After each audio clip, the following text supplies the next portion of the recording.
Bienvenue au 81e épisode du podcast Ouvre ton jeu. Et c'est pas n'importe quel, parce que cet épisode-là, on l'a tourné devant public. On s'est rendu au club 1030. Vraiment, là, moi, j'ai tellement eu un coup de cœur parce qu'on savait pas trop, là, qu'est-ce que ça allait donner devant public. Est-ce que ce concept-là fonctionnait? Est-ce qu'on perdait l'aspect intime que crée cette table-là? Hey, pas du tout. D'ailleurs, on a apporté le décor avec nous. Il n'était pas question que j'aie une autre table, d'autres chaises. Tout était pareil. Même la même boîte de Kleenex pour vous dire comment on était dans le même état. Mais avec les gens qui étaient dans la salle, ça vient tellement comme donner une autre dimension. C'est comme s'il y avait une troisième dimension dans le podcast. Vraiment, j'ai adoré ça. Et au début de l'épisode avec chez Chantal Lacroix, je vais vous en parler, mais au début de cet enregistrement-là, ça, vous ne verrez pas là, dans le podcast, mais je veux quand même vous le dire parce qu'on l'a fait devant le public. On a pigé des noms de personnes qui étaient prêtes à venir répondre à une question. Ils sont venus devant moi, ils avaient environ 5 minutes. Et ça a été juste du wow. C'était là, de la confidence. C'était incroyable. Il y a même une dame qui a eu un standing ovation de la part de la salle. Et ça, c'est avant même qu'on commence l'enregistrement. Donc, je veux juste dire merci aux gens qui étaient là. Ça a été extraordinaire. D'ailleurs, on a... juste avant de lire les commentaires, je veux dire merci à Chantal Lacroix, qui est notre invitée. Si vous allez l'entendre là, tantôt, on va vous présenter cet enregistrement-là. Chantal, c'est une femme de cœur, on la connaît, on connaît sa générosité, à quel point elle a une grande communauté aussi. Chantal a fait plein de choses avec des gens qui la suivent. D'ailleurs, dans la salle, il y avait plusieurs personnes qui étaient contentes de la voir, qui la suivent dans à peu près tout ce qu'on fait. Donc, on sentait beaucoup. Surtout, il y avait les membres du Marie Club aussi, il y avait des fidèles du podcast. On sentait comme une forme d'esprit de communauté au Club 1030. Et je pense que ça, c'est ça qui m'a galvanisée, sentir qu'on faisait partie. Il y avait comme un sentiment d'appartenance au Ouvre ton jeu, au podcast. Et wow, après 1 an et demi de ressentir ça, c'est extraordinaire. Alors, des commentaires de 3 personnes qui étaient là. On avait Julie qui dit « J'ai fait le déplacement spécifiquement de Rouyn-Noranda afin de participer à ce premier live de Ouvre ton jeu. Et ça a été un moment magique. Quel beau rendez-vous avec moi-même et 2 femmes plus qu'extraordinaires qui font une différence partout où elles passent. Merci. » Et il y a un tout petit mot pour les 3 femmes qui ont eu le courage de monter sur scène pour répondre à une question. Quel beau partage. Wow. Gratitude fois 1000 pour toute cette première. Merci beaucoup, Julie. Puis on a eu la chance aussi d'échanger ensemble avant de commencer. Et j'en revenais pas que vous étiez venus de Rouyn-Noranda pour venir assister à Ouvre ton jeu. Sylvie qui nous dit « J'ai adoré mon après-midi. J'ai aussi rencontré de très belles personnes membres du Marie Club avant le spectacle parce que les membres avaient ce privilège-là de venir nous rencontrer avant de commencer. Merci Marc-Claude et Chantal pour cette belle dose d'amour et de confidence ainsi qu'aux 3 belles dames qui ont précédé l'entrevue Ouvre ton jeu. On grandit beaucoup à vous écouter. Merci. Bon, j'attends Marc-Claude aux environs de Magog. Je le souhaite tellement, Sylvie. Là, moi, j'aimerais ça éventuellement partir, faire quelques endroits au Québec dans des petites salles, aller rencontrer les gens avant aussi. Il y a plein de choses qu'on peut faire. Je me dis, tant qu'à se déplacer dans une région, ce serait intéressant d'avoir des activités avec les gens de l'endroit. Donc, c'est dans le cours de mon équipe, là. On va s'en reparler, mais c'est dans nos souhaits dans un avenir rapproché. Lise nous dit « J'étais présente, très touchant avec les personnes du public et avec Chantal. Je peux te dire que le temps a passé beaucoup trop vite. Tu devrais en faire d'autres. C'est certain, je retourne te voir. » Alors, quelqu'un qui encourage à en faire d'autres. Et vous savez que vous pouvez aussi jouer entre vous avec le jeu qui est maintenant disponible, en fait, qui est redevenu disponible partout au Québec. Le jeu Ouvre ton jeu. Évidemment, nos partenaires sont sont toujours là. Karine Jonca qui vous offre 15 % de rabais si vous vous rendez sur son site web et le code promo est Ouvre ton jeu 15. Eros et compagnie aussi qui est un partenaire qui est toujours là. Et le code promo Rose 15, évidemment, vous vous rendez sur le site web d'Eros et compagnie. C'est le grand solde annuel de notre partenaire Optoréseau. Ils offrent jusqu'à 50 % de rabais sur plusieurs montures et ça va se terminer le 10 janvier 2025. Évidemment, un gros merci à toute cette équipe-là parce que là, vraiment, c'est un gros défi pour nous de sortir du studio. Donc, Caroline Dionne à la coordination, David Bourgeois à la mise en ligne, Jonathan Fréchette à la création numérique, Maëlle Ledevin à la captation.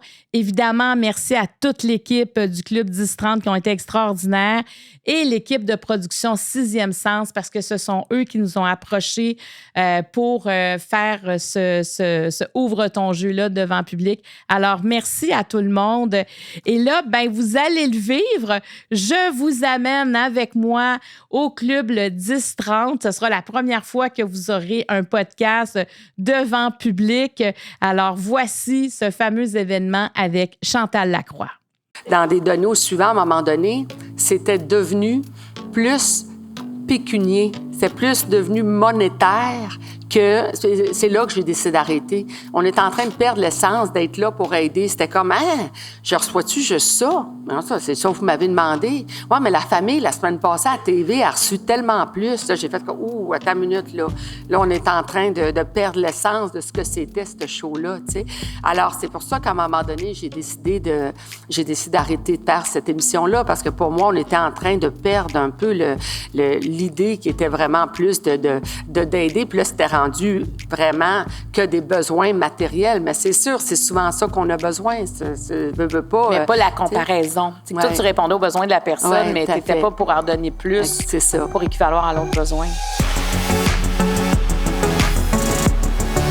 Ouvre ton jeu est présenté par Karine Jonca, la référence en matière de soins pour la peau, disponible dans près de 1000 pharmacies au Québec.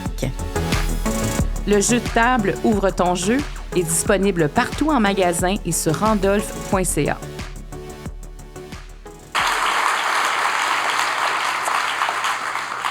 Mon invité, je l'ai connu, là, ça fait super longtemps, je ne sais même pas si elle s'en souvient. C'était à Ponigamouk. Je travaillais à la base de plein air de Ponigamouk. Je n'étais pas une étudiante, j'avais été peut-être dans fin vingtaine, quelque chose comme ça.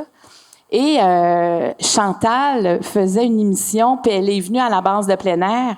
Elle avait ses chroniqueurs avec elle et on m'avait dédié là, pour la suivre, pour l'aider. C'est comme ça que je l'ai connue. Et j'ai vu à quel point c'était une femme impliquée dans ce qu'elle faisait. Elle se donnait corps et âme et une femme rigoureuse, travaillante, ambitieuse. Et pour moi, ça, c'est des grandes qualités. Des fois, on a peur d'entendre le mot ambitieux, mais ambitieux, c'est suivre sa voie, c'est aller vers là où on a envie d'aller.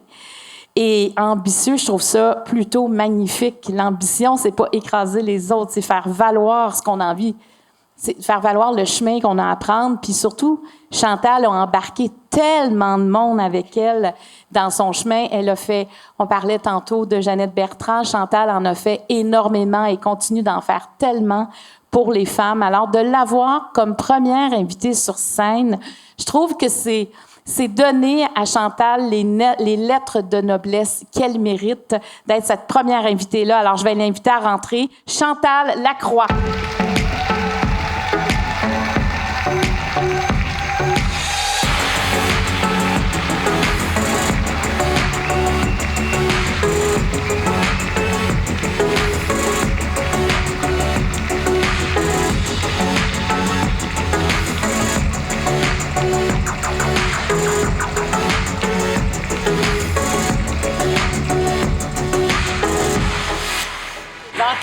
Ça veut dire que j'aurai pas de questions trop difficiles, si tu veux. Ah, ça, c'est ton choix. Tu sais, parce que l'avantage, c'est qu'on choisit les questions auxquelles on répond, mais c'est assez incroyable le niveau, déjà, je trouve, d'intimité qu'il y a dans la salle, juste avec ce qu'on vient de vivre. Exactement. Et oui, tu es la première sur scène. Oui! Je vais t'avouer que On dirait que j'y pensais pas. Là, je réalise qu'on fait un vrai ouvre ton jeu, mais de le faire devant le public, je sais pas si je vais être capable de retourner en studio. On dirait que j'aime déjà... C'est le fun, cette vibe-là. Oui. C'est trippant. La réaction. Et puis moi, il y a plein de gens que je connais. La première rangée, vous êtes vraiment braves, vous autres, hein? Parce que, tu sais, dans un premier concept comme ça, on sait jamais ce qui peut arriver, tu sais. Mais il y a plein de gens, je connais, qui, OK, je veux juste savoir, qui par main levée, OK, peut dire qu'il me connaît, parce qu'on a jasé ensemble, là. Oui, là, on avait, oui, il y en a, oui! Mais il y a du monde en haut ici. Sylvie, Nathalie, ma gang, oui, il y a plein de monde en haut. Allô, puis il y en a, Carole Boyer, genre, écoute, il y en a plein! C'est donc bien cool, salut! Ça fait plaisir de vous voir. J'ai une gang qui vient dans mes camps aussi. Fait que c'est bien le fun. Hey, mais Est-ce que ça te met de la pression? non, en fait, c'est que, tu sais quoi où ça me met de la pression? C'est que je souhaite que ces gens-là apprennent quelque chose sur moi parce que je suis assez un livre ouvert. C'est vrai. Tu sais, fait que... Puis moi, mon concern est toujours le même. C'est, je vais-tu être assez intéressante? Je vais-tu être à la hauteur? C'est vrai, c'est ça. Puis là, tu dis, je vais-tu être un bon divertissement? Hey, ils ont payé, en plus, pour être ici, tu sais. Fait que, tu sais, je vais-tu être un bon divertissement? Puis celles et ceux qui me connaissent, ben ils vont-tu apprendre quelque chose? Ils vont-tu trouver que ça a valu la peine de venir? Ça vaut-tu la peine de venir passer l'après-midi ici? T'sais, donc, c'est plus là que ça me met de la pression. Bon, mais on va enlever ça tout de suite. OK, on s'enlève toute cette pression-là. Chantal, on est en mode podcast. Oui. En podcast, on est comme si on était chez moi, autour de la table de cuisine, avec quelques personnes qui surveillent. Des amis. C'est une gang de chums qui sont venus souper. Tout à fait. Mais c'est ça, parce que je pense que le fait d'avoir le temps qu'on a, c'est sûr qu'on finit par apprendre quelque chose. Il n'y a vraiment pas de... Vous n'êtes pas inquiet de ça, là, hein? Bon, regarde, Chantal, on vient de tout t'enlever ça. Non, mais t'es une bonne intervieweuse. Non, mais je comprends aussi que quand t'es un livre ouvert, tu dis peut-être que... Mais il y en a plein qui ne connaissent pas, peut-être, les histoires. Fait qu'il faut que tu dises ça. Ah non, c'est correct. Ça va. Puis en plus, là, tantôt, on va avoir un niveau bleu qui n'est pas encore arrivé, qui va arriver tantôt. Okay. C'est le niveau du public. Ah, c'est le fun, ça. Oui. Ça, j'ai hâte de voir parce que là, les questions, moi non plus, je les connais pas. Okay. Donc, on va en piger, tu vas en piger, puis je vais te les lire en même temps que je suis prête. Alors, voici comment ça fonctionne, Chantal. Il y a le niveau vert. Attends une minute, là, il y a... OK, parce qu'avec les lumières, je ne suis même plus sûre que c'était vert. Le niveau vert est un niveau générique. C'est-à-dire que ces questions-là, je les ai choisies pour toi, mais dans une grande banque de questions vertes, mais qui sont quand même, que je peux poser à tout le monde. Les questions jaunes, on commence à les personnaliser. Les questions rouges, c'est des questions que je pose vraiment à Chantal Lacroix. Il y aura le niveau bleu qui va arriver, c'est le niveau du public. Le niveau rose, qui est le niveau Eros et compagnie.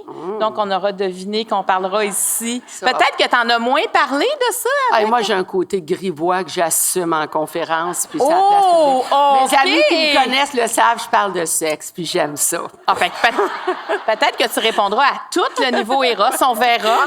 Et il y a la question plutôt réseau, qui est toujours une question que j'aime poser, qui fait que ça finit bien le podcast. C'est comme une façon de se dire au revoir. Et tu as un joker. Si tu trouves que ça va trop loin dans une des questions, tu le déposes n'importe quand. Et à ce moment-là, je passe à une autre question. Et que j'ai jamais vu personne l'utiliser. Bien, il y a Michel Courtemanche qui l'a... Bien, il y a peut-être 4 personnes, je pense, qui l'ont utilisé parce que des fois, ça va dans des zones plus personnelles. Puis surtout, si ça implique un proche... Les gens vont dire joker, tu sais, pour pas avoir de répercussions. Tu peux l'utiliser, ne te sens pas limité par ça. C'est bon. Alors, le niveau vert, tu les brasses. Tu m'en donnes 5. C'est comme le tarot, hein? Hey, j'aimerais tellement que je mette une intention aussi en les brassant. Écoute, plus que je le fais, plus que j'aimerais ça, faire du tarot, je pense. Mais dire un peu n'importe quoi, là, mais je sais pas, le trip des cartes, tu sais... toi, est-ce que tu te fais tirer au tarot? Oui, j'aime ça. Bien, ça, c'est fascinant. Les gens, ils prennent un café, puis tu piges une carte, puis ils vont te dire comme ta journée. Là. Exactement. Ça, c'est intéressant. T'as-tu appris quelque chose que tu savais pas sur toi avec ça? En fait, c'est pas tant que j'ai appris quelque chose, comme c'est plus au niveau de l'avenir. Oui, ça t'a Et moi, j'aime ça, faire ça, une fois par année. Je vais voir, j'en ai une que je vais voir que j'appelle ma sorcière, là. Et puis, elle est assez incroyable. Elle me donne des noms, elle me donne des dates, elle me dit des choses. Puis, je retourne la voir parce que à chaque fois, ça arrive. Souvent, c'est pas des choses que c'est parce que moi, il y a tout le temps un bout qui dit, c'est-tu moi, avec mon subconscient, qui fait arriver les choses? Parce que ça se peut, ça. On te dépose quelque chose dans ta tête, ça chemine, tu dis, hey, je veux que ça arrive, je veux que ça arrive, ça finit par arriver. Tu l'as tellement demandé. Mais il y a des choses qui arrivent qui ne me concernent pas. Alors là, à ce moment-là, c'est pas moi qui peux l'avoir provoqué. C'est ça, tu peux pas l'avoir provoqué. Exactement. Mais là, tu sais qu'on va tous vouloir avoir ses coordonnées après.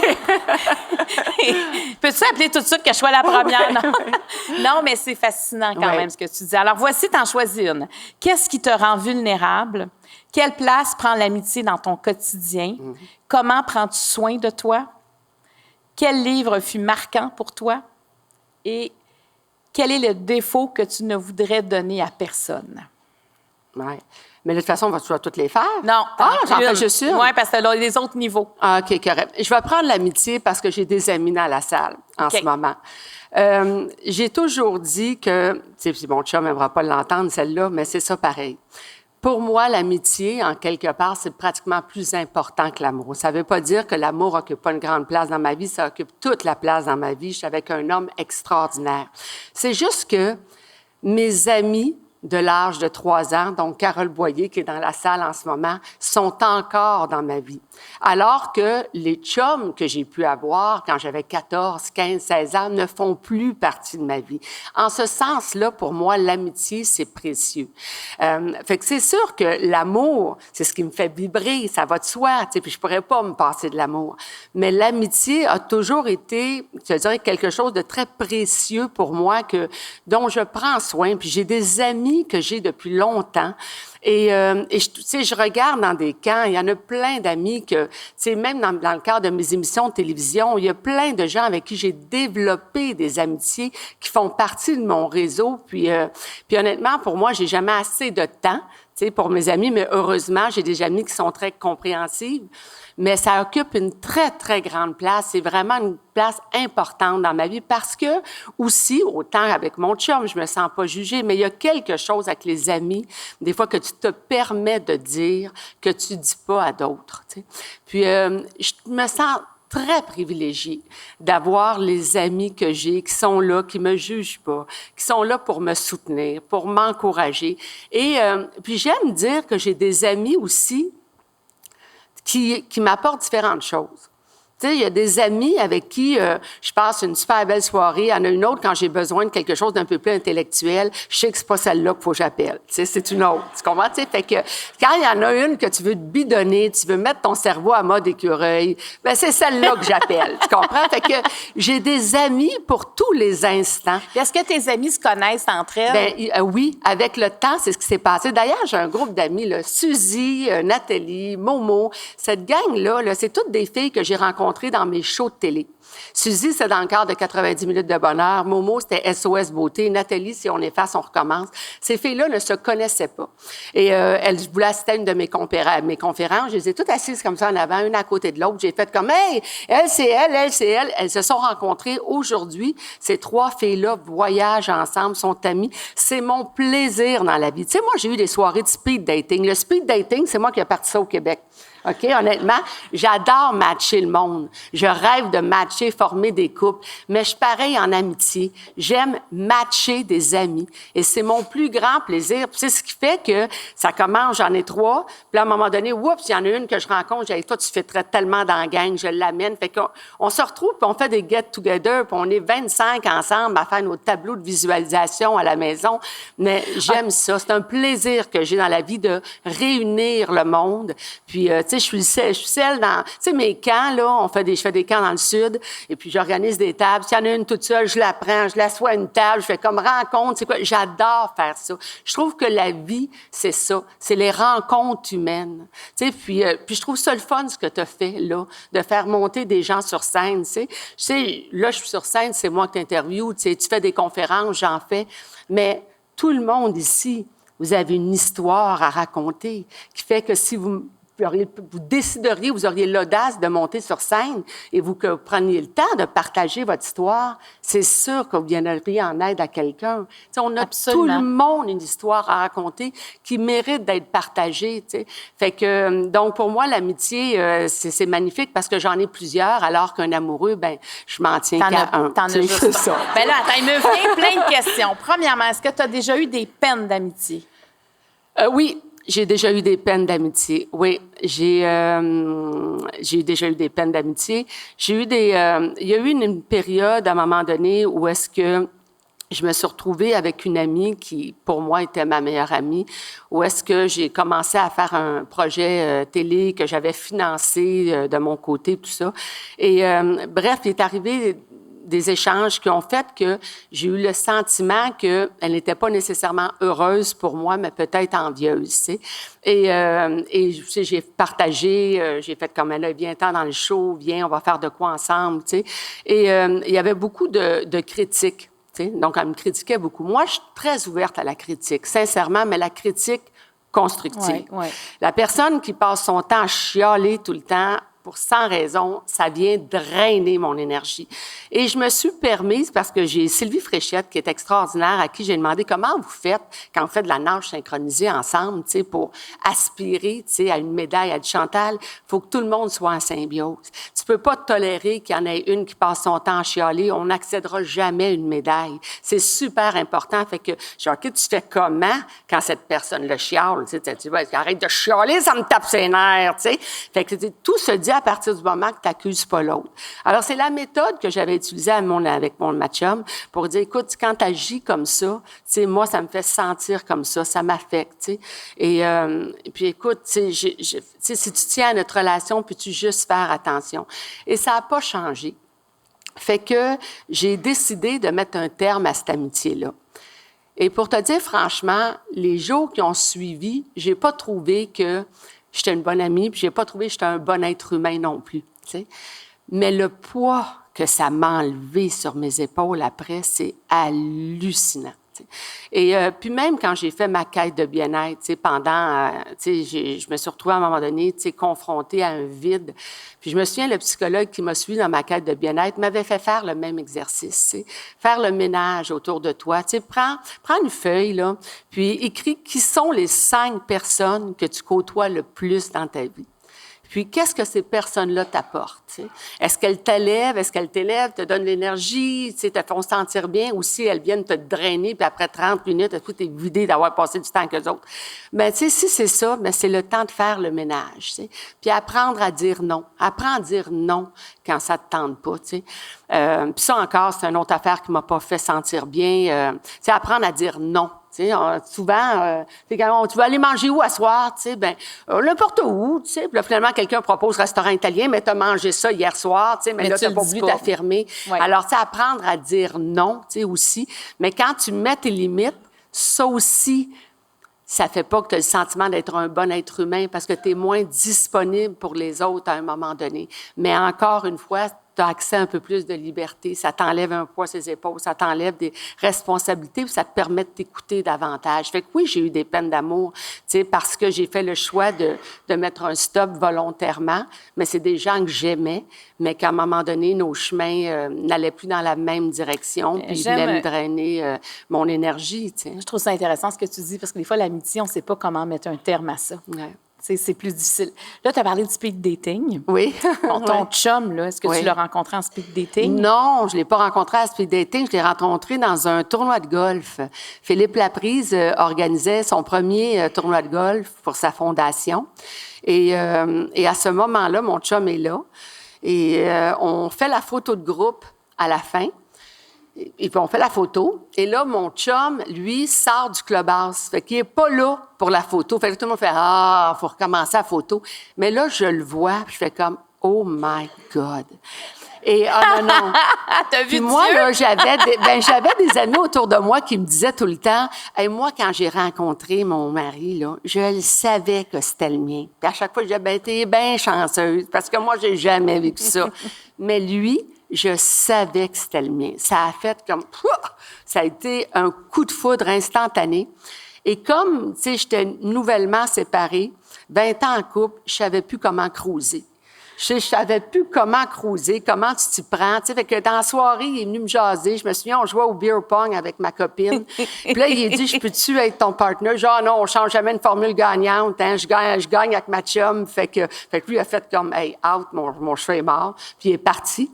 Et c'est aux petites heures du matin, je suis allée voir son Facebook pour voir qui c'était. Il était célibataire, qu'est-ce qu'il en était.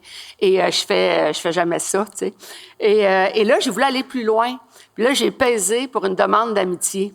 Et moi, tu sais, ma page Facebook, j'ai pas besoin d'avoir une demande d'amitié. Vous cliquez, vous êtes amis avec moi, tu sais. Fait que pour moi, je pensais que c'était comme ça, tu sais. Et là, j'ai réalisé, ça dit, vous venez d'envoyer une demande d'amitié. Il est 1h30 du matin. On va t'attendre la réponse. Hey, là, j'ai chaud parce que je me dis, tabarouette, il va dire aveu à 1h30 du matin. Elle se pris le soir du golf, elle m'a flushé, puis là, elle me demande une demande d'amitié. Et là, le lendemain, je couchais chez des amis, puis je dis aux filles, comment on fait pour enlever une demande d'amitié? Elle dit, je pense que tu peux pas, je t'ai pas sérieuse. Fait que là, il m'écrit, très poli, bonjour, Madame Lacroix. Je réponds pas. Écoute, c'était comme Seigneur, tu sais. Écoute, là, je laisse passer le temps. Il me réécrit, tu sais, plus tard, en fin de soirée, « Bonjour, Madame Lacroix. » Je réponds pas encore. C'est le lendemain, il dit, « Madame Lacroix, vous faites des demandes d'amitié et vous ne répondez pas. » Là, je peux pas vous dire, « Mais je voulais juste aller voir le Facebook. » Alors là, finalement, je fais comme, « bonjour, tu sais. » Et là, on a commencé comme ça à échanger. Puis là, il a été très direct. Il dit, êtes-vous célibataire? Voulez-vous le rester? Voulez-vous aller prendre un café? T'sais? Alors, si vous voulez pas rester célibataire, t'sais, fait que êtes-vous partante pour un café? Puis là, j'ai dit, je suis célibataire. Je suis pas fermée à l'idée de pas le rester, mais puis je suis partante pour un café. Mais je suis très occupée, je pourrais pas avant 3 semaines. Fait que pendant 3 semaines de temps... La fille, elle va sur Facebook, la voir, puis tu le fais attendre 3 semaines. C'est vrai, j'étais occupée pour vrai, sincèrement, mais j'étais tellement stressée, Marie-Claude. T'as pas aidé notre premier date, j'ai failli tout flusher ça, là. Écoute, j'avais pas de conversation, j'avais peur, j'étais stressée. Tu sais, ça fait 20 ans que t'es en couple, là. Je sais pas s'il y en a qui, ici, sont célibataires depuis longtemps, là, mais c'est stressant, les premières dates. Tu sais, alors, ça a été ça, mais ça a été magnifique. OK, mais là, il y a ce qui est passé au-dessus à un moment donné? Ben oui, je passé au-dessus à un moment donné. On est ensemble depuis 5 ans. Là, oui, donc, vous êtes plus au vous, là? Non, on n'est plus au vous. Ça allait assez vite. Dans cette première rencontre-là, ouais. Est-ce que ça s'est bien passé? Est-ce que c'était évident qu'il allait avoir une suite? En fait, la première rencontre, ça a été très touchant. J'ai ri, on a pleuré toutes les deux aussi également. On a parlé de sujets que vraiment, j'étais étonnée quand dans une première date qu'on parle de ça. Et ça a été magnifique. Et on s'est retrouvés une semaine après. Et c'est du quoi je trouvais que ça allait trop vite. Je trouvais que ça allait trop vite. Moi, je me sortais d'une relation. J'étais dans ma quête de bien-être où est-ce que pour moi, je vivais un vide intérieur où est-ce que je savais même plus nécessairement ce que je voulais, tu sais. Fait que c'est comme si je disais, j'avais besoin de me retrouver avant de rembarquer dans une autre relation. Fait que j'ai mis un terme à ça, en disant, regarde, je suis pas prête, j'ai besoin de temps pour moi. Et puis, il m'a dit, écoute, quand tu seras prête, j'aimerais juste ça que tu nous donnes une chance. Et là, cette chance-là est arrivée 1 mois et demi plus tard, ouais. Ouais. C'est une magnifique histoire. Oui, tout à fait. Vraiment. Puis là, depuis ce temps-là, ça fait 5 ans qu'on est ensemble, puis on se vous voit plus. Mais j'aime ça. Non, mais je me disais peut-être qu'on ne sait pas. Oui. Dernière, je vais te poser une question verte. Quel est le défaut que tu ne voudrais donner à personne? Oh my God, le défaut que je voudrais pas donner à personne. La violence. Tu sais, être violent. Non, mais un défaut que tu as. Ah, que j'ai. Oui. C'est ma facette cachée, non. C'est ça, personne ne savait. Non. Un défaut que j'ai, oui, que je voudrais pas donner à personne. Tabarouette, c'est une bonne question, ça. Je pense qu'ils sont tolérables, mes défauts quand même. J'en ai une trollée, là.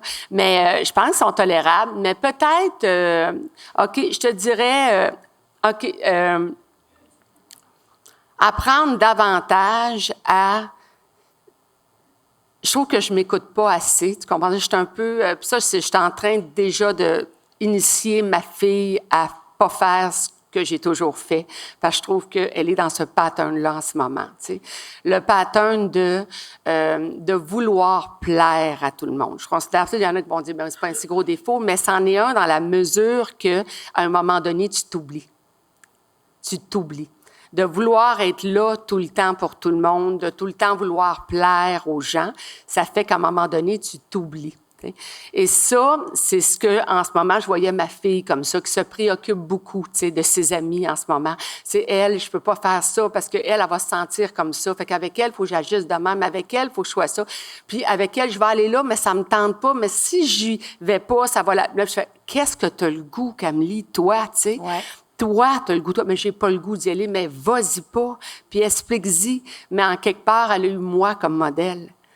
Elle a eu moi comme modèle qui est comme ça, qui fait comme genre, Camélie, viens, on va aller là, on va aller dire aux gens merci. Tiens, Camélie, on va aller faire ça, on va aller, tu comprends? Fait que, en quelque part, c'est ça qu'elle voit, fait que c'est ce qu'elle est.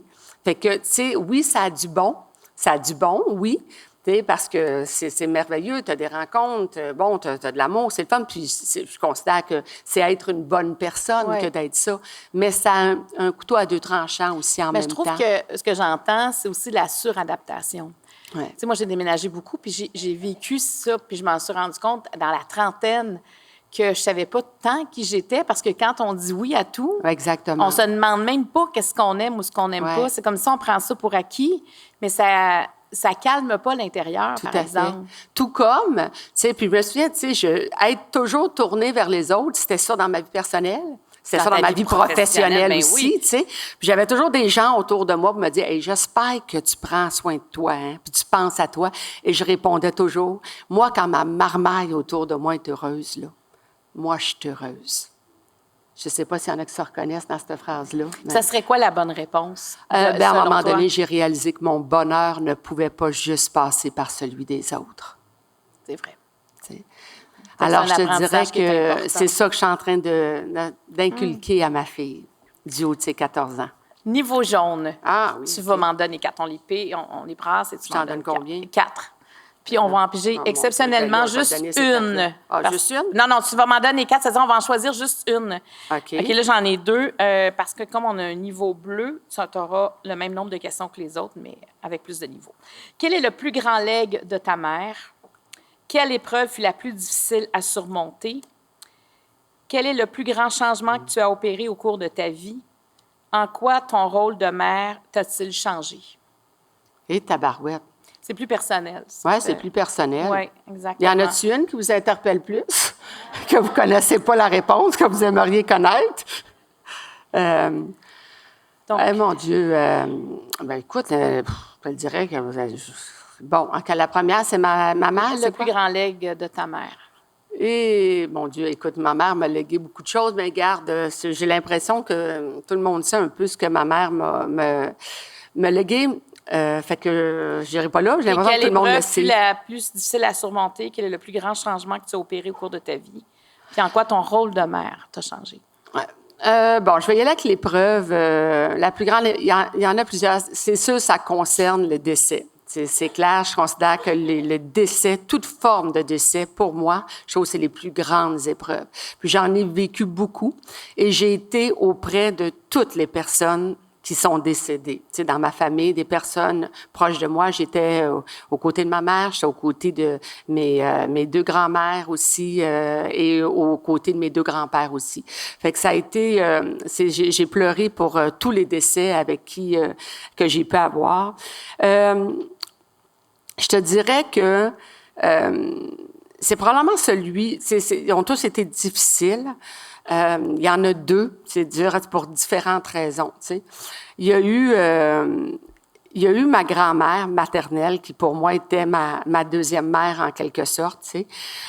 Puis il y a eu ma grand-mère, c'est dur. Ils ont tous été difficiles. Mais on peut mettre avec un S, là. Oui. Regarde comment on simplifie. Ils ont tous été difficiles. Comment elles s'appelaient tes grands-mères? Je les appelais mes mères. Fait que il y avait mes mères Trifiletti, mes mères Lacroix. Tu sais, je vais y aller dans l'ordre des plus récents. Tu sais, OK, ça va être plus simple. Mais ma mère Lacroix, elle, ma grand-mère Lacroix, elle a... puis j'en parle ça parce que elle a constaté à un moment donné que la visualisation pouvait avoir un impact. Moi, ma grand-mère a toujours été une femme qui a eu le bonheur facile. Elle m'a élevée en disant toujours « N'attends pas le bonheur, crée-le ». Elle m'a élevée tout le temps avec cette phrase-là. Et elle s'est retrouvée à la maison de soins palliatifs. Et toujours souriante, toujours agréable. Et à un moment donné, une journée, je suis arrivée, puis elle pleure. Puis elle pleure. Puis je dis, mais qu'est-ce qu'il y a, ma mère? Elle dit, je réalise qu'à 7 ans, j'ai vécu telle chose, puis j'ai pas eu une belle vie. Puis je dis, ben voyons donc, ma mère, voyons, vous avez eu une super belle vie, esprit, Puis elle a 99 ans et demi à ce moment-là. Comme quoi, c'est le pouvoir de la visualisation. Tu te mets à penser à quelque chose, tu vas super bien, pouf, ça change ton état d'esprit en le temps de le dire. Alors, je parle de plein de choses à ma mère, je change évidemment son état d'esprit. Le lendemain, je reviens, elle est encore en train de pleurer. Puis là, je dis à ma mère, je peux pas croire, ma mère, que tu te souviens d'un souvenir de jeunesse, puis que tu pleures ta vie encore. Puis effectivement, c'est le cas. Et là, pour lui faire oublier ça, je lui demande de me raconter sa vie. Et j'ai pleuré, si tu savais, Marie-Claude, pendant 2 semaines de temps à tous les jours avec elle, parce que même ses propres enfants connaissaient pas sa vie. On savait qu'elle avait connu la Deuxième Guerre mondiale, mais on savait pas qu'elle s'était fait mettre un gun sur la tempe par les Allemands, qu'elle avait failli de mourir, elle avait été violée, battue par ses parents, connu la famine. On savait rien de ça. Fait que pendant 2 semaines, j'ai non seulement écouté me raconter sa vie, mais j'ai tout enregistré aussi également. Avec sa voix. Oui, avec sa voix. Et j'ai pleuré à tous les jours. Et après 2 semaines, j'ai dit à ma mère, est-ce que c'est mieux? Puis elle me dit, non, c'est pire. Puis là, je me dis, je peux pas croire que je viens d'empirer la situation. Fait que j'ai décidé d'organiser une journée avec ma mère où est-ce que j'ai mis en lumière plein de moments heureux dans sa vie. Puis j'en ai fait même une émission de télévision avec ça. Et après cette journée-là, elle s'est revenue la mère qu'elle avait toujours connue, branchée sur son cœur. Puis elle a dit, mais comment t'as fait pour me ramener comme j'étais avant? Je t'ai fait faire de la visualisation. Je t'ai amené dans des moments heureux de ta vie pour que c'est ça que tu gardes en tête, Puis là, évidemment, elle a trouvé ça extraordinaire. Puis elle m'a dit, peux-tu visualiser ma mort? Puis je l'ai jamais expérimenté, je peux pas te le dire, Et là, à partir de là, elle a visualisé qu'elle voulait mourir avec ma cousine, mon père, ma tante et moi autour d'elle. Et elle a dit, promets-moi que tu vas tout faire pour que ça arrive. Et je ne l'ai dit à personne.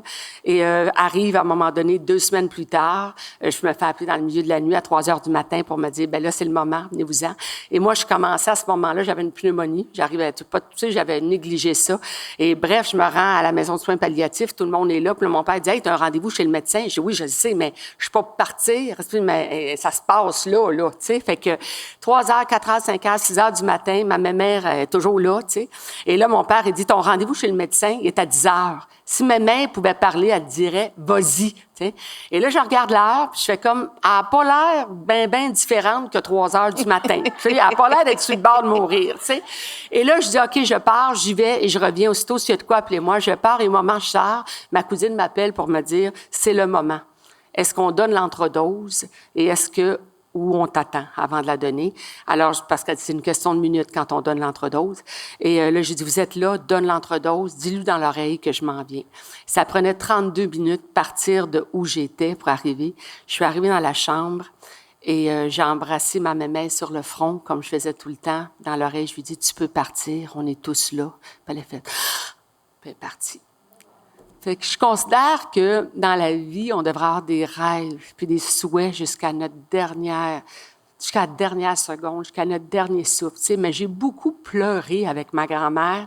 1, de son histoire, 2, de ce que j'ai vécu là, Puis ça a été même la même chose avec mon autre mère, Ça a été encore quelque chose comme ça avec ma grand-mère de ma mère, Ça a été ça parce que elle avait choisi de plus aller en hémodialyse, Fait qu'elle savait qu'elle allait décéder. Fait que quand je suis arrivée, ma mère était souvent malade. Ma grand-mère, évidemment, elle avait problème de rein. Et, je vais partager quelque chose, là.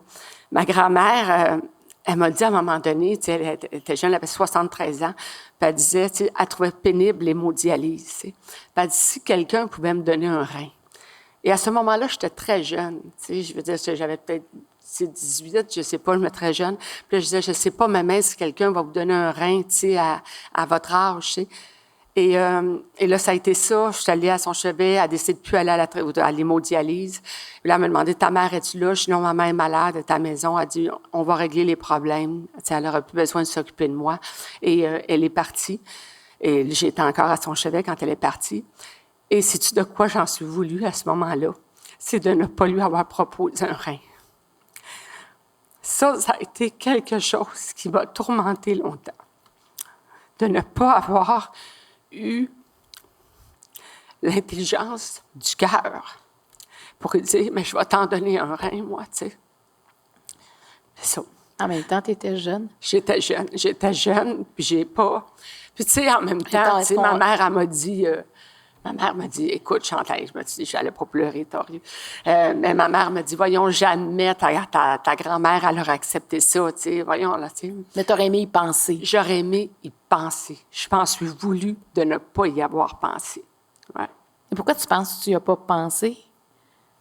Bien, à ce moment-là, probablement qu'il n'y avait pas les dons d'organes. On n'était pas éduqués à ça. C'est ça, je veux dire. Tu sais, je veux dire, on n'était pas éduqués à ça. Puis même donner un rein. Aujourd'hui, je veux dire, bon, tu sais, ça m'est juste pas passé par l'esprit aucunement. Puis même, sais-tu quoi?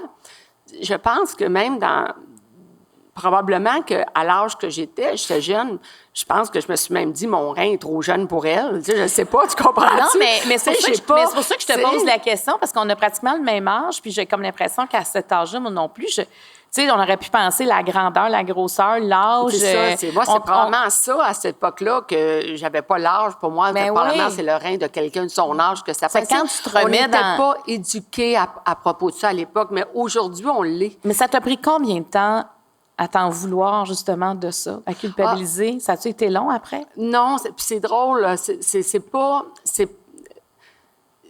pas arrivé comme après, tu comprends? Parce que je savais pas. C'est ça, c'est plus tard quand tu as compris. Quand j'ai compris les dons d'organes, qu'on pouvait faire ça, que c'est là que j'ai compris que j'aurais pu poser ce geste-là et que peut-être ma mère, quand elle a soulevé ça, peut-être que c'est ça qu'elle voulait dire, tu sais, en quelque sorte, peut-être, tu sais, puis elle l'a pas demandé ou elle n'a pas eu le courage de me le demander. C'est vraiment plus tard que c'est venu, ça. Mais pas au moment, pas les années qui ont suivi, tu sais.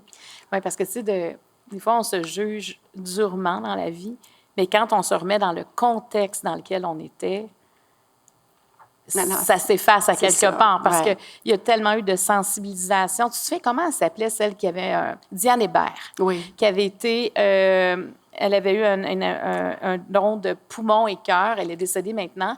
Mais moi, je me souviens, c'est elle qui nous a beaucoup sensibilisés au Québec. Tout à fait. Puis moi, j'ai fait des émissions sur le don d'organes, puis j'en apprenais à chaque fois. Je veux dire, c'est quelque chose dont on ne parlera jamais assez.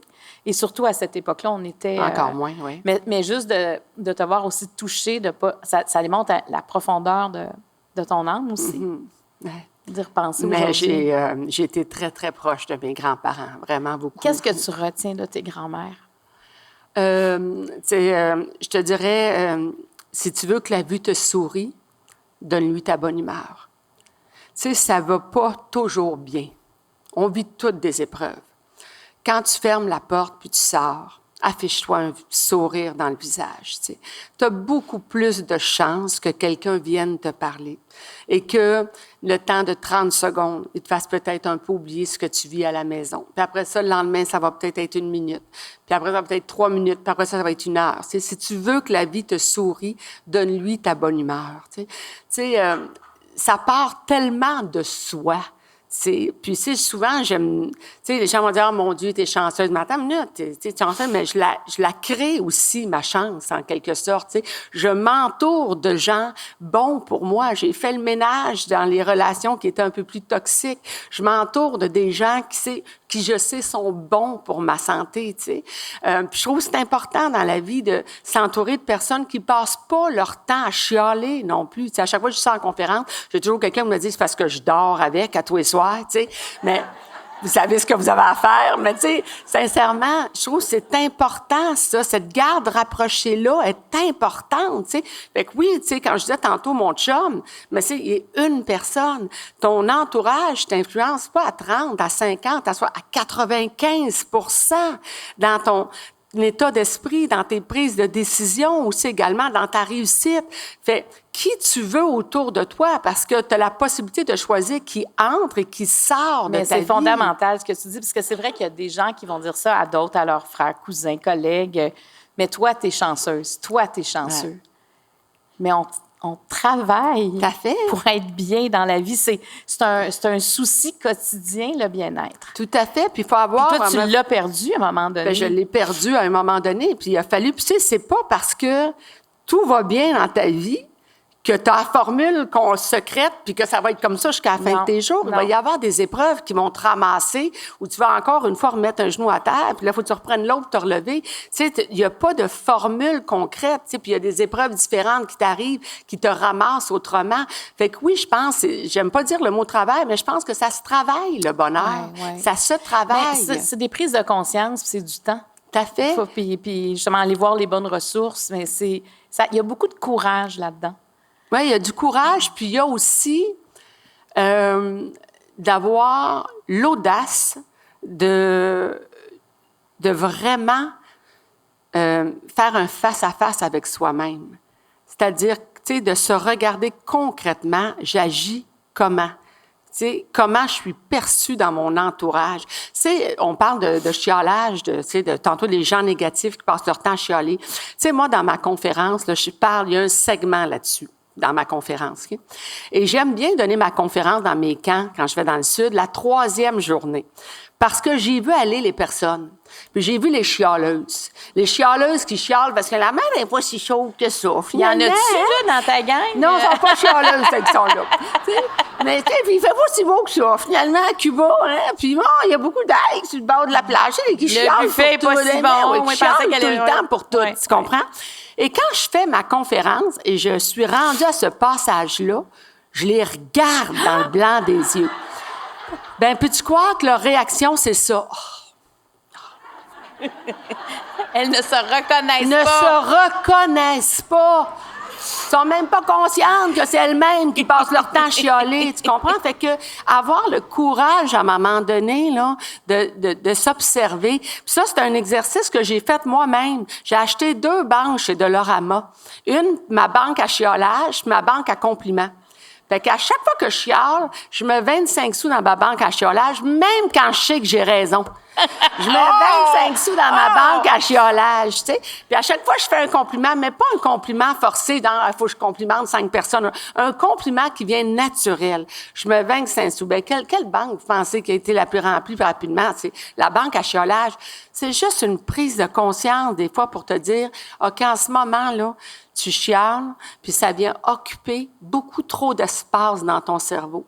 Puis ça libère du cortisol, qui est l'hormone du stress. Ouais, fait que fait de l'inflammation Chantal, dans le corps. Écoute, exactement. on va en parler, Fait que Chantal, là, tu sais, quand j'ai des périodes que je chiale, Marie-André, là, mon bras droit fait comme « Peut-être le temps de sortir ta banque à chiolage, hein? » Tu sais, tu comprends? Non, mais c'est vrai un que exercice intéressant à faire, juste pour avoir s'observer soi-même. Mais surtout que si ta banque est transparente, tu peux voir tes périodes intenses. Ben tout à fait. Ben oui, non, mais c'est vrai, là. Tu sais, je pense qu'à la ménopause, là, on la remplit, à côté la banque de chiolage, là, je pense que...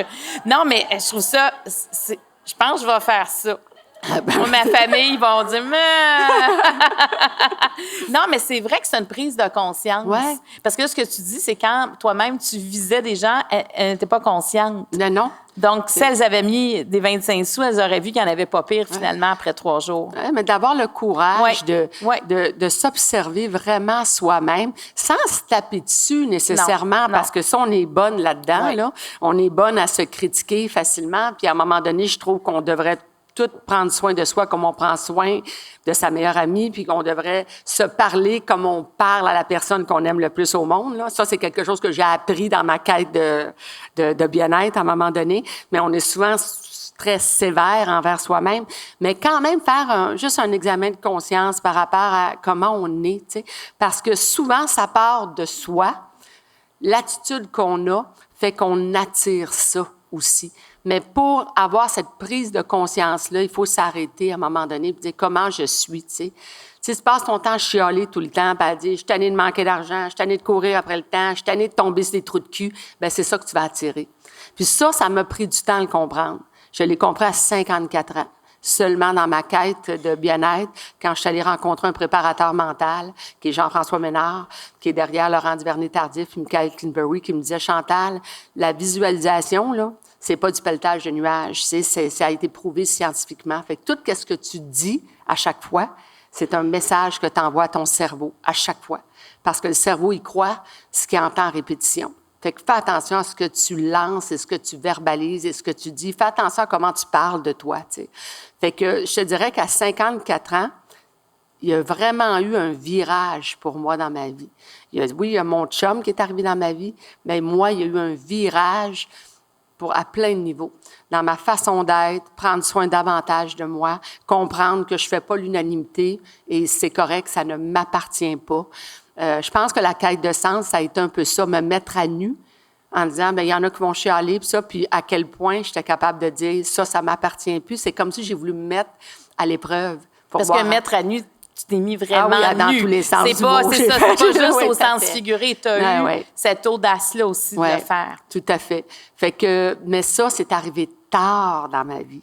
C'est à 54. Fait comme quoi qu'il n'est jamais trop tard, tu comprends-tu, pour vivre des prises de conscience, pour faire des virages, tu sais. Puis on voit comment ça peut arriver à tout le monde, parce que toi qui as toujours été comme dans le bien-être depuis tellement d'années, on aurait pu croire de l'extérieur que ce que tu racontes ne s'adressait pas à toi. Et pourtant, comme tu as donné beaucoup, tu t'es comme mis de côté, comme tu l'as dit dès le départ. Mais c'est bon donner. Alors, honnêtement, c'est bon donner. Tu sais, moi, je te dis, le bonheur... c'est calibré, c'est l'équilibre. C'est l'équilibre. Mais tu sais, même des fois, il y a des gens malheureux. Je dis, le bonheur, c'est la seule chose que tu peux donner sans l'avoir. Puis c'est en le donnant, tu l'acquiers. T'es malheureux, va faire du bénévolat. Tu vas te sentir utile, tu vas en voir d'autres, tu sais, il y a un réseau, un sentiment d'appartenance. Oui, un sentiment d'appartenance, ça va briser l'isolement si t'es toute seule.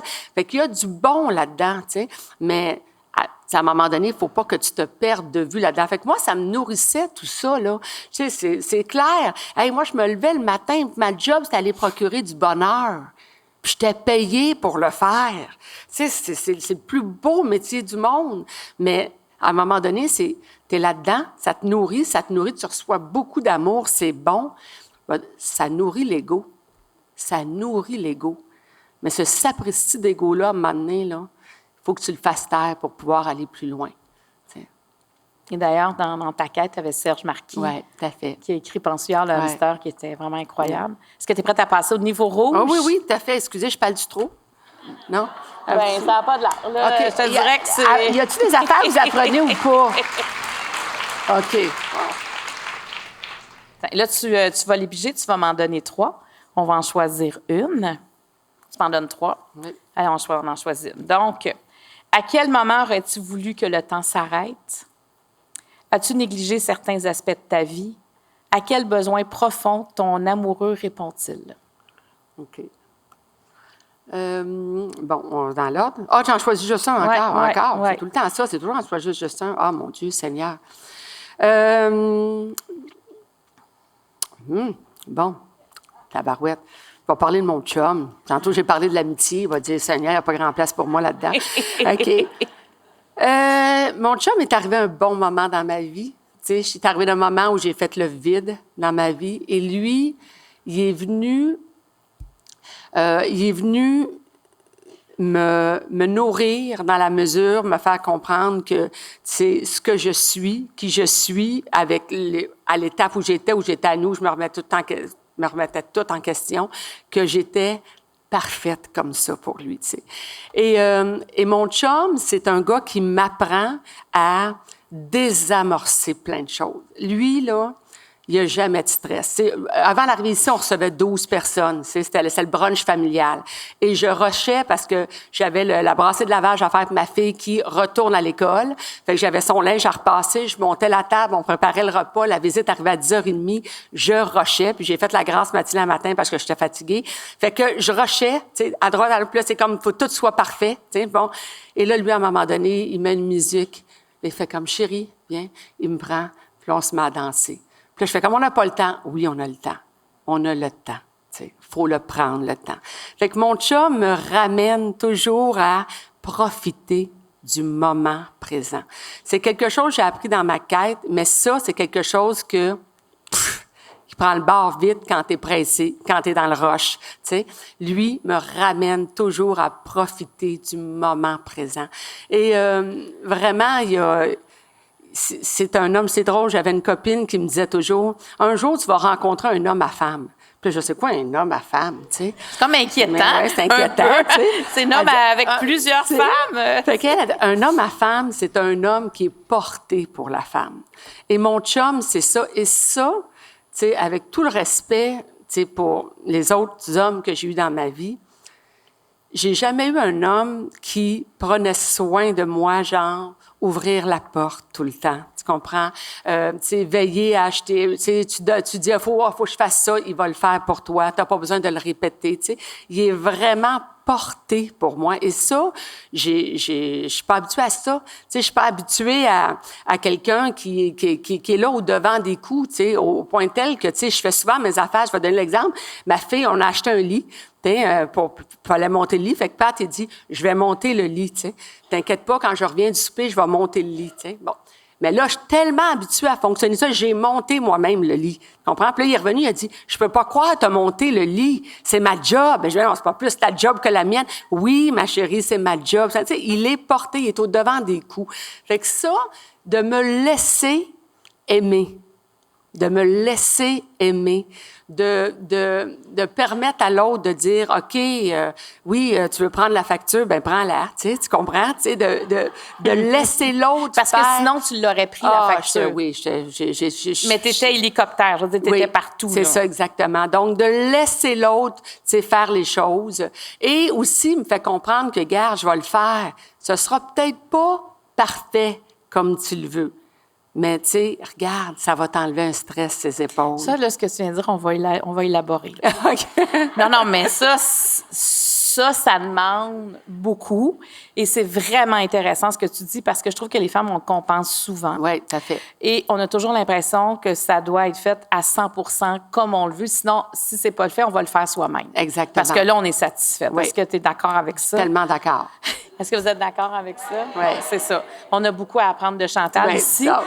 Donc, là, c'est comme si tu as baissé tes standards. Oui. Et qu'est-ce que ça change d'abaisser ces Oh standards? my God, c'est la liberté que ça me donne. C'est la liberté, c'est le stress en moins, c'est le poids. Tu sais, moi, recevoir, là, tu sais, il faut que ça soit impeccable à chaque fois. Le petit couvert, l'assiette, l'autre assiette par-dessus, là, tu sais. Moi, je pogne les nerfs quand c'est pas fait. Hey, même à Noël, moi, je décide d'avance, je regarde sur Pinterest des exemples de tables de Noël et je vais acheter des nouvelles nappes, des nouvelles assiettes. Puis là, je fais le setup. Le premier Noël avec les enfants de Patrick, eux autres sont pas habitués à rien de ça. Le premier Noël, ils ont fait comme... Il y a du stock sur la table, tu sais. Il y a les petites assiettes dans les grandes assiettes. T'as tout compris, tu sais. Moi, l'Halloween, c'est la pierre tombale, le squelette, tu sais, c'est tout en intensité, tu sais. J'aime créer des ambiances, des atmosphères. Bon, puis il faut que ça soit fait comme, tu comprends? Comment tu vivais ça quand c'était pas fait comme tu le voulais? Ben en fait, ça me dérange. Mais le pire, c'est même pas la crainte de l'autre. C'est même pas le. Non, mais par rapport à toi, c'est-tu comme une forme de colère, d'insatisfaction? Ah non, c'est pas une grosse colère. Mais c'est là, comment tu vis ça, mettons, là, quand ton ménage n'est pas tout à fait fait, ta table n'est pas comme tu veux, mais que la visite arrive. Avant qu'il te fasse danser, là, tu sais. Oui. Avant cette période-là qu'on rêve. Oui, là. oui. L'impatience, plus de l'impatience plutôt que de la colère. L'exaspération, c'est plus de ça. Je peux pas dire que je suis en colère. Mais tu viens... Oui, c'est comme à bout, là. Oui, je suis un peu plus à bout. J'ai la mèche un peu plus courte, mettons. Que l'autre comprenne pas que moi, je veux que ce soit comme ça. Tu sais, c'est ça. Mais, oui, c'est plus ça. C'est peut-être une petite forme de colère, là, mais tu sais... Mais l'impatience, on comprend. C'est plus de l'impatience. Mais je pense qu'on se reconnaît beaucoup dans ce que tu racontes. Une frustration. Oui. C'est plus un mélange d'émotions comme ça. C'est vrai que tout le monde voit ce que tu veux. Oui. On soit tous dans le même sens. Non, mais c'est l'idée de recevoir, que ce soit beau. Mais je sais pas, c'est-tu juste femme, ça? Est-ce qu'il y en a-tu d'autres qui sont de même? Par main levée, vous avez le droit, c'est interactif l'affaire, hein? Vous avez le droit de lever la main. OK, mais il y en a qui lèvent pas la main, qui sont pas de même. C'est extraordinaire. Mais oui, c'est extraordinaire parce que ils ont compris quelque chose. Ben oui, mais ça raccourcit notre vie, je pense, d'être de même. Ben oui, puis sais-tu quoi? C'est qu'à un moment donné, tu réalises que tu as plus de temps pour tout. de pas vouloir monter la table sur son 36 à Noël, de dire on va faire ça à bonne franquette pour le vrai, ben tu as tellement plus de temps pour tout. Tu as le temps pour prendre ton petit verre de vin puis de chiller puis de danser avant que la visite arrive, tu comprends? OK, je vais prendre des notes, OK? mais c'est ça qui m'a... C'est vraiment ça qui m'a... appris ça, puis tu vois la différence. Ah, je vois la différence dans ma vie, dans le lâcher-prise. Et sais-tu quoi? C'est que ça implique de quoi? C'est que ça amène ça dans d'autres sphères de ma vie, même dans ma vie professionnelle.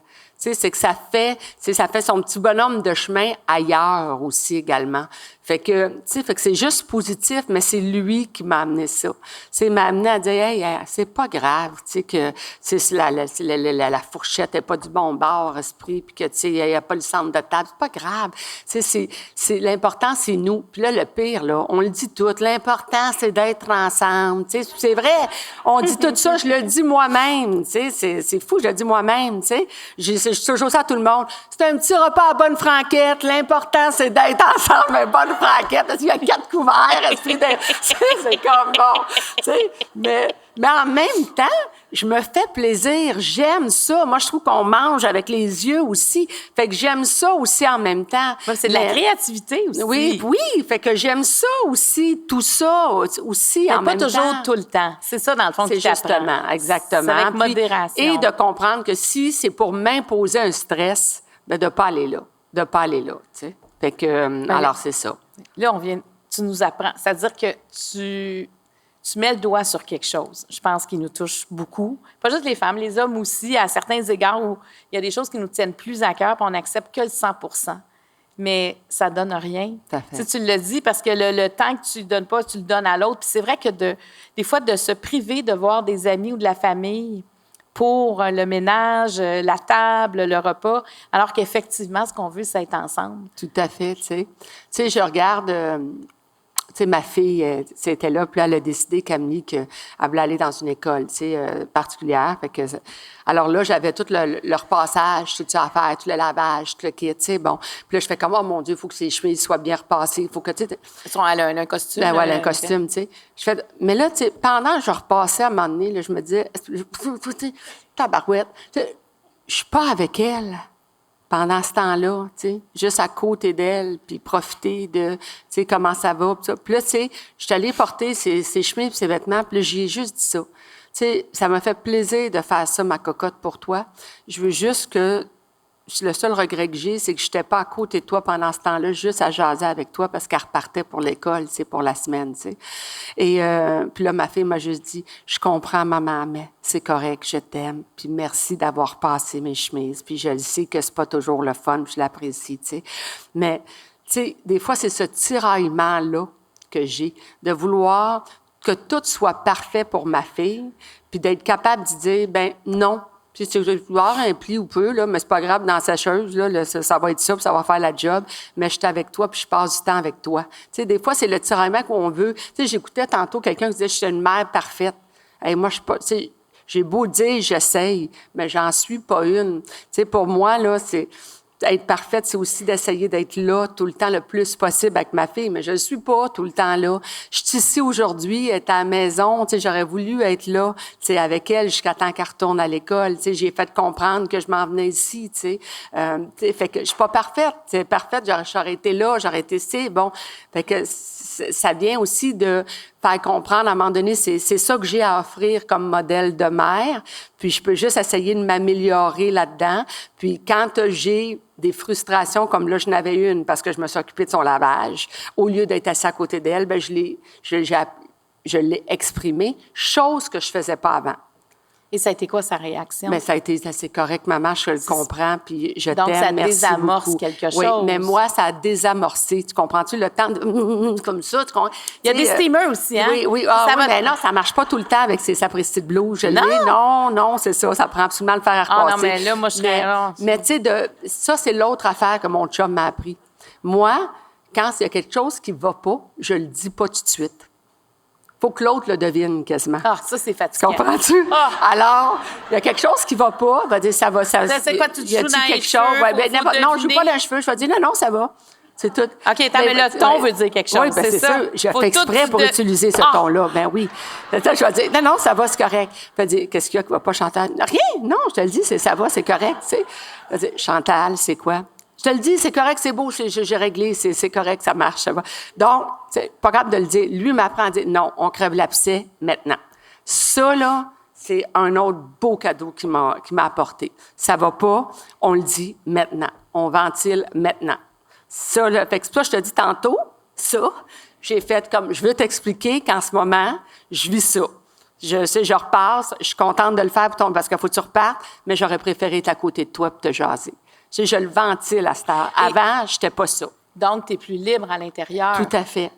Mais ça vient beaucoup de lui. Beaucoup de lui et ma quête de bien-être aussi. Mais avant, je n'étais pas ça. T'emmagasines, de tout, t'emmagasines tout. Mais peut-être aussi que tu n'avais pas quelqu'un pour t'écouter.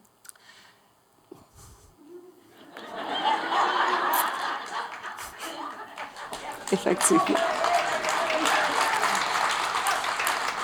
Ouais. Là, tu as quelqu'un qui te soutient.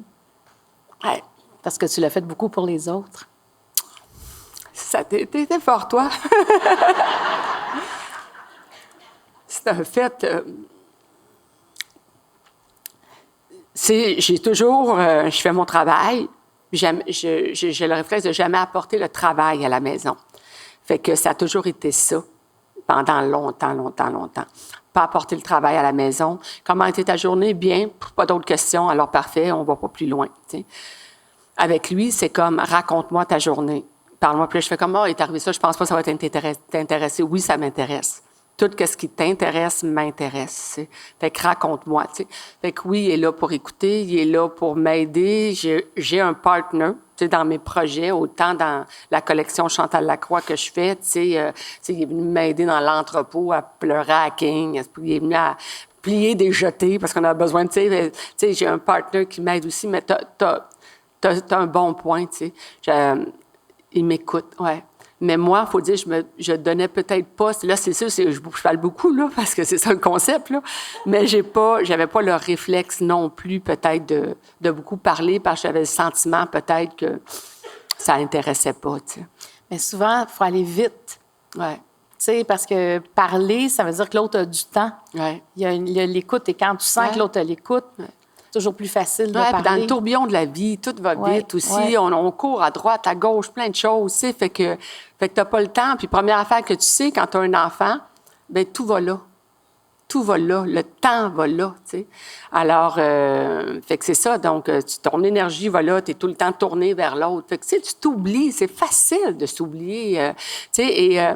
Et c'est correct d'être là aussi pour les autres, mais le danger, c'est ça. C'est quand à un moment donné, tu t'oublies au point qu'il y a un vide qui s'installe, puis que tu n'es pas capable de dire, moi, je le disais tout le temps, c'est pas que je suis malheureuse, mais je suis pas heureuse dans toutes les sphères de ma vie, tu sais. Puis c'est d'avoir le courage à un moment donné de dire, OK, c'est où les sphères où je ne le suis pas, tu sais. Puis qu'est-ce que je fais pour le devenir, tu sais. Mais souvent, ça demande de s'arrêter. Et on ne prend pas le temps de s'arrêter parce qu'on n'a pas le temps de s'arrêter. Je veux dire, tu as les responsabilités, tu as un loyer à payer, tu as ta job, ta famille, tu as tes parents à t'occuper. Tu n'as pas le temps. Et tu t'étourdis. Fait que pendant que tu t'étourdis, dans tout ce rythme-là de fou dans lequel on est, bien, tu ne prends jamais le temps de t'arrêter. T'sais. Fait qu'il y en a qui vont faire leur vie comme ça au grand complet, puis qui vont avoir le sentiment que c'est ça la vie. T'sais. Ça peut être ça pour certaines personnes, mais à partir du moment où tu sens que tu passes à côté de certaines choses, je pense qu'il faut que tu aies le courage de changer des choses. T'sais. Mais le changement, ça fait peur, c'est sûr, parce que c'est l'inconnu. T'sais. Puis tu ne sais pas si ça va être pire, si tu vas le regretter, si tu vas manquer d'argent, si tu vas finir tes jours seul. Exactement. Mais c'est un choix à faire. Est-ce que tu es prête à passer au niveau du public? Oui. Alors, on va venir me porter une boîte avec vos questions. Merci beaucoup. Merci. Alors là, tu vas en piger 5, s'il te plaît. 5. Une. Merci. 2, 3, 4. Et 5. Merci. Donc, je vais la mettre sur mon petit pouf. Je vais sortir mes notes en cook. En quoi que je ne suis pas toute capable. Bon. Alors, une question de Stéphanie Métivier. En quoi votre fille vous aide... En quoi?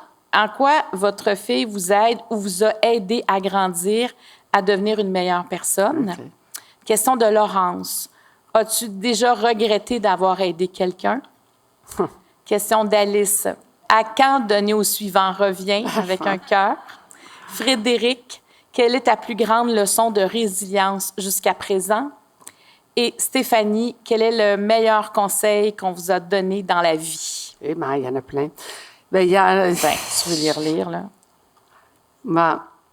Je portais... Ils sont tous super intéressantes, les questions en passant. Vraiment. Vraiment.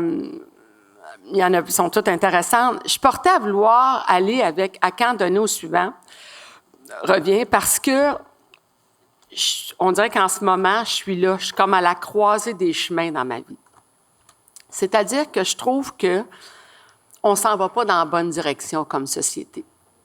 Je trouve qu'il y a beaucoup d'amertume, il y a beaucoup de colère, il y a beaucoup de frustration, beaucoup de violence sur les réseaux sociaux, sur la place publique, partout, tu sais. Et je trouve qu'on s'en va pas dans la bonne direction. Et puis c'est sûr, moi, volontairement, j'ai décidé d'arrêter de faire la télévision. Pendant 4 ans, j'avais besoin de prendre soin de moi. Puis après ça, j'ai parti des choses, des programmes web avec Soyons la solution, où j'ai le sentiment que vraiment, je fais une différence tellement plus grande parce que je parle directement aux gens, tu sais. Et les gens peuvent me poser des questions, je suis là, on les aide, ils posent des questions aux psychologues, aux intervenants, tu sais, on interagit directement avec eux. Puis je le vois l'impact. Les gens me disent, ça a transformé ma vie, peu importe les programmes, c'est quoi. Mais je vois ma cocotte qui a 14 ans et qui me dit, vous êtes en train de nous laisser toute une planète, vous autres, les adultes. Elle, là, du haut de ses 14 ans, elle veut aller travailler à l'ONU en environnement. C'est pour ça qu'elle a demandé de changer d'école. Elle veut, dans une école en anglais, elle a ciblé les 3 universités anglophones où elle veut aller. Elle n'a pas le choix d'aller là. Elle veut aller là. Elle a tout fait son plan. Elle a fait sa visualisation. La pomme ne tombe pas tellement loin de l'arbre, mais elle s'est parlé qu'elle le fait à cette heure. Fait que elle, c'est comme si elle m'a comme pas connue. Elle m'a connue un peu de l'époque de Donner au suivant, mais pas tant que ça. Tu comprends? Et j'ai l'impression que comme maman, avec elle, je fais mon gros possible pour y inculquer des belles valeurs, pour pas qu'elle s'oublie, pour qu'elle devienne un bon être humain, tu sais, et qu'au travers de ça, elle pense à elle, tu sais. Mais je la regarde aller, puis je fais comme, je peux pas juste, comme être humain, juste être là pour elle puis mon entourage. C'est ça que je fais depuis 4 ans, 5 ans, elle et mon entourage. Puis je me dis, j'ai une tribune et j'ai le désir de voir revenir pour faire quelque chose. Mais en ce moment, t'as aucun diffuseur intéressé de faire un show comme Donner au suivant. Aucun diffuseur est intéressé de mettre la bonté à l'écran. On te répond quoi quand tu On répond qu'on n'a pas d'intérêt pour la bonté à l'écran. On me demande d'animer un show de célibataire. C'est ça qu'on me demande, tu sais. Mais la bonté, c'est comme si on n'y croit pas. C'est comme si dans l'air du temps, en ce moment, c'est pas ça. On a envie de quelque chose de plus léger. On a envie des téléréalités. On a envie de téléromans où il y a des drames, où ça va toujours mal. Bon, tu sais, on a envie de ça. C'est comme si on est dans cette ère-là. De fiction, en quelque Oui, part. on dirait qu'on est là-dedans en ce moment. Et ça me travaille beaucoup, mais parce que j'ai changé. C'est-à-dire qu'en ce moment, je sais que comme être humain, je serais capable de vouloir faire cette différence-là, aider, mobiliser les gens, amener les gens aussi à comprendre qu'il faut s'entraider, que ça part de notre bonheur, prendre soin de soi, mais qu'après ça, on a un impact beaucoup plus grand qu'on pense. On regarde les nouvelles, puis on fait comme « My God, il n'y a personne qui fait rien ». Mais je suis une personne. Puis là, on dit « Oh my God, il y a tellement à faire. Attends une minute. Tu peux commencer avec ta petite garde rapprochée autour de toi. » Tu sais, j'arrive à date, ce que j'ai fait 2 quêtes de bien-être. Je suis allée en faire une au Mexique. Je suis allée en faire une autre au Japon. Au Japon, c'est fascinant. Il n'y a pas une poubelle nulle part.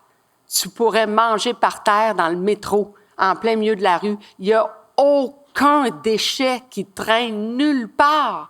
Les gens se ramassent. Puis là, tu dis, mais comment se fait-il que c'est ça?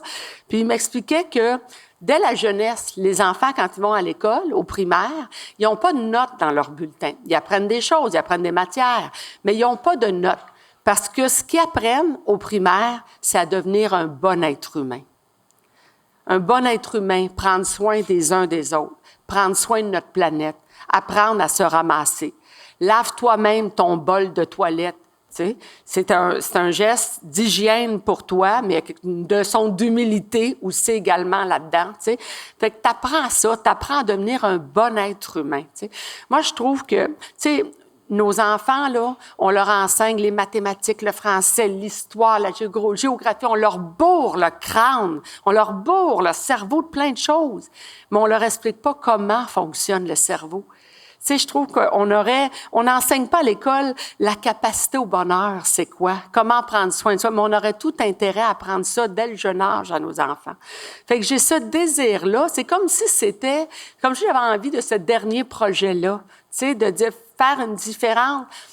Pas pour, nécessairement dire, je laisse ma marque, pas pour ça, mais pour que ma fille voit que, garde, oui, je fais quelque chose, je pose un geste pour améliorer la planète que tu trouves qu'en ce moment est vraiment pas agréable à vivre. T'sais.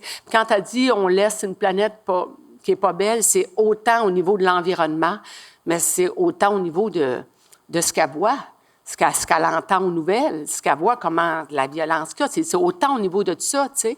Fait que elle est beaucoup impliquée. Elle fait du bénévolat, elle est impliquée, elle fait tout ça, mais en même temps, tu sais, je veux pas qu'elle se perde de vue là-dedans. Fait que c'est un couteau à deux tranchants, mais je fais comme, je la vois aller, puis je fais comme, je peux pas comme mère juste être là pour elle, puis ma petite garde rapprochée.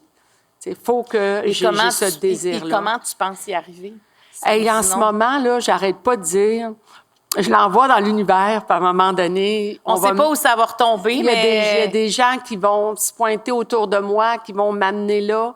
Je fais plus confiance à ça, je te dirais, qu'avant. Avant, je faisais, tu veux quelque chose dans la vie, travaille pour. Là, je fais comme, OK, je le lance. Puis là, je le lance ici, tu sais. Puis à un moment donné, je vais peut-être dire, OK, ça va arriver, là, que je vais vouloir lancer puis mettre en place quelque chose. Ça va être qui a envie de ça?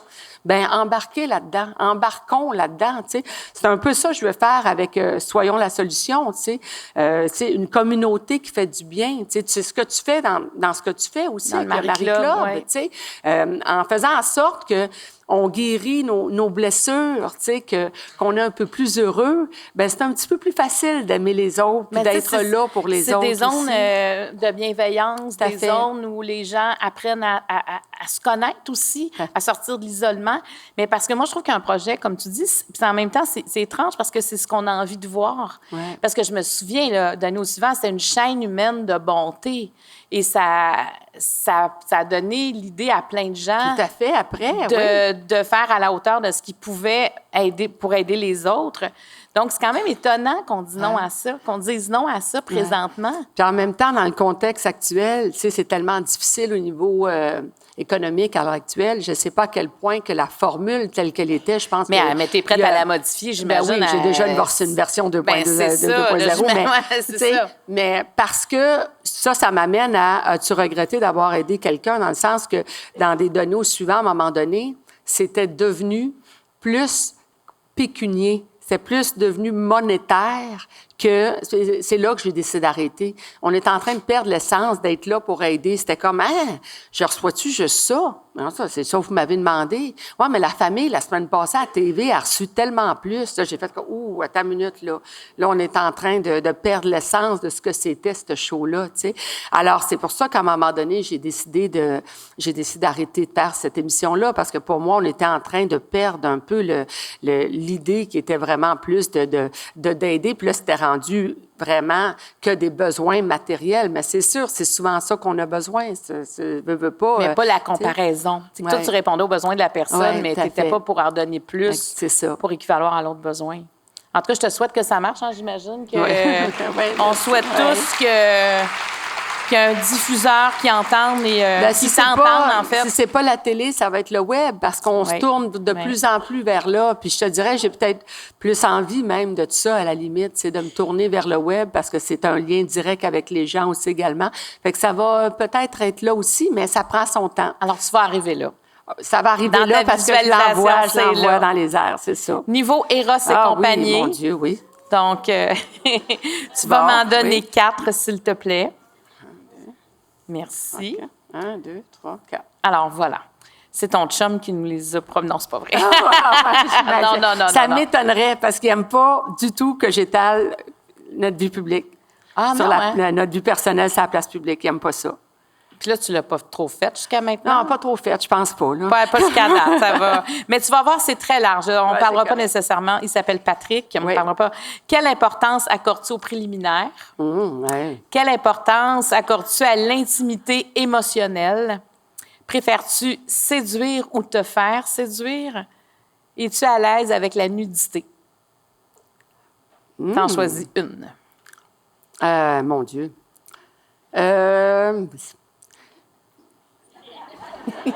Y en a-t-il une qui vous interpelle plus? Mon Dieu, honnêtement, si je peux dire oui, j'accorde de l'importance au préliminaire, oui, mais des fois, une petite vite, c'est agréable. L'intimité émotionnelle, oui, c'est super important. Je préfère me faire séduire de loin. Puis je suis à l'aise, je vais faire là avec la nudité. OK, parfait. OK?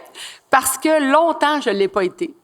Longtemps, pour différentes raisons, parce que je fais du vitiligo, puis j'en ai en tabarouette des taches. Mais j'en ai partout, puis j'en ai dans des régions, en plus de ça, que vous ne pouvez pas imaginer. T'en as dans des régions éloignées, là. Oui, partout. Alors, longtemps, j'ai mon corps, tu sais, je l'ai camouflé, c'est longtemps. Puis tu sais, puis en plus j'ai eu du monde pour me rappeler que le vitiligo, je devrais pas le, tu sais, il fallait que je le camoufle. Tu sais, j'ai eu un directeur de programmation qui m'a dit, écoute, dans une télévision 52 pouces, là, ton vitiligo, ça fesse dans le dash, tu sais.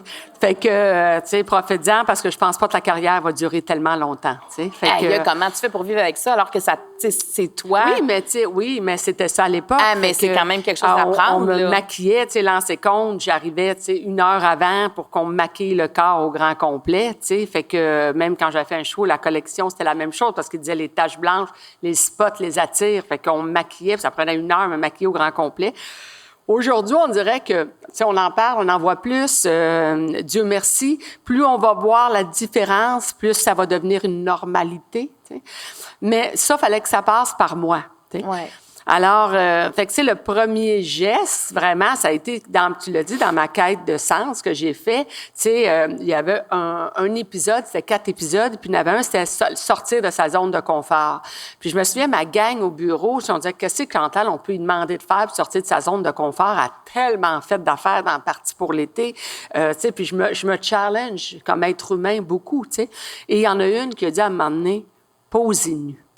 Et là, j'ai fait comme, oh, tabarouette, attends une minute. Là, j'ai dit, mais je veux pas être nue, tu sais, devant tout le monde, mais juste te mettre à nu avec ton équipe technique, avec les caméras, tu sais, le maquilleur que tu connais, Richard Boutillier, qui maquille tout le temps, tu sais, il fallait, genre, à un moment donné, c'est lui qui prenait mes petites bobettes, puis tu sais, ma chemise, tu sais, puis mon preneur de son qui était sur le côté, lui, me voyait toute nue pendant que, je sais, j'essayais de prendre une pause pour camoufler les parties intimes. Fait que ça m'a demandé, là, beaucoup de courage. La démarche était artistique. On voit toutes mes tâches. Et c'est comme si, puis on voit, tu sais, mon bourrelet de côté, puis tout ça, tu sais. C'est comme si ça m'a demandé de voir le beau dans mon corps, tu sais. Et après ça, il y avait un autre exercice qu'on m'avait fait faire, qui était de me faire mets-toi devant un miroir et mets-toi nu et regarde ton corps, chaque partie de ton corps. M'a dit qu'au début, là, tu scrutes, tu vas sur les seins, tu fais comme, ça tient encore. Là, tu descends, ça remonte encore. Tu comprends-tu? Tu sais, il y a des parties de ton corps avec lesquelles tu n'es pas à l'aise, tu sais. Et où j'ai réalisé que j'avais cheminé, puis là, mais tu sais, où j'ai réalisé que j'avais cheminé, on était en voyage, et tu sais, il y a ma fille, il y a mon chum dans la chambre, je sors de la douche, puis là, j'ai pas la serviette, tu sais, je fais comme, quelqu'un qui a une serviette, tu sais, et puis là, ma serviette est accrochée, je sors tout nu. Je sors comme ça. Puis là, je dis, hey, moi, je suis chanceuse, je peux être tout nu. Ma fille m'a vu tout nu, mon chum me voit tout nu. Je peux être tout nu devant les deux, dans vous deux, puis il n'y a personne qui va rien dire. Puis là, je me suis dit, my God, hey, de faire ça, tu sais, parce que jamais, tu sais, puis j'arrête pas de dire à ma fille, hey, arrête, j'ai changé les couches, là, tu sais, je veux dire, tu sais, bon, mais, tu sais, de faire ça devant ma fille, elle était plus jeune, elle avait pas 14 ans, là, tu sais, elle était plus jeune, tu sais, mais de faire ça, de me permettre ça, puis là, ma serviette, ma robe de chambre, mais j'ai fait comme, aïe, aïe, j'ai cheminé en tabarouette, tu sais, et ni un ni l'autre a dit quoi que ce soit. Personne me dit, bien là, franchement, ça se fait pas pantoute. Ma fille n'a rien dit, tu sais. Puis après ça, j'ai jasé avec elle. Ça veut dire, elle dit, ben non, c'est correct. Puis c'était beau, je t'ai déjà vu, tu sais. Puis mon chum m'a dit qu'il m'avait vu aussi une couple de fois. Fait que, mais j'ai réalisé que j'avais cheminé. Puis pour moi, ça, c'est une énorme acceptation. Parce que à l'âge où je suis, mon corps se transforme, puis il se transforme beaucoup. Tu comprends? Tu sais, je veux dire, la peau tombe. Parlons-en, OK, des transformations, ça nous fait du bien. On se sent moins toute seule quand on parle des transformations du corps. Il y en a plein. Moi, j'ai un collier en permanence dans le cou. J'ai 2 espèces de rides, là, tu sais. J'ai des rides prononcées dans le front, tu sais. Et même mes maquilleurs, il faut tout le temps qu'ils fassent ça, à un moment donné, m'enlever la poudre translucide qu'ils me mettent dans le front, tu sais. Mais le corps se transforme, tu sais. Là, tu as parlé des bras, hein, je parlais des bras. Ouais, tu sais, j'ai eu beaucoup de fibromes. Alors, j'ai une cicatrice, tu sais. À un moment donné, la bédaine embarque par-dessus la cicatrice, tu comprends? Tu sais, c'est ça. Puis je l'assume, tu sais. Mais ça m'a pris du temps à me rendre là. Et ce qui a fait aussi que je m'accepte, c'est que je suis obligée de le dire, j'ai un conjoint qui me trouve belle, puis qui n'arrête pas de me le dire. T'sais. Fait que ça aussi, ça m'a beaucoup aidé dans mon acceptation. Mais à un moment donné, ça part aussi de moi aussi. Tu sais, quand on dit la table n'est pas parfaite, je tourne les coins ronds, ben moi avec, je tourne les coins ronds. Tu sais, tu comprends-tu? C'est pas parfait, mais j'ai appris à lâcher prise parce que c'est tellement meilleur pour ma santé mentale. My God, c'est tellement meilleur pour moi. Tu sais. Mais c'est tout ça, pour en arriver là, il a fallu que je pose des gestes, je ne vais pas dire extrêmes, mais quasiment. Tu sais, poser nu, faire cette démarche-là devant le miroir, à un moment donné, arriver à faire ça. Tu sais, pour en arriver là, à accepter qui je suis, à dire, ben tu sais, oui, j'ai un petit ventre. Tu sais, longtemps, j'ai un petit ventre, je mettais une petite veste autour de, tu sais, pour cacher un petit peu, ou les chandails, tu sais, par-dessus. Mais, tu sais, mais l'assumer, ça, tu sais, mais ça part de moi. Mais à partir du moment que j'assume ça, le bien-être que ça me procure, c'est fou.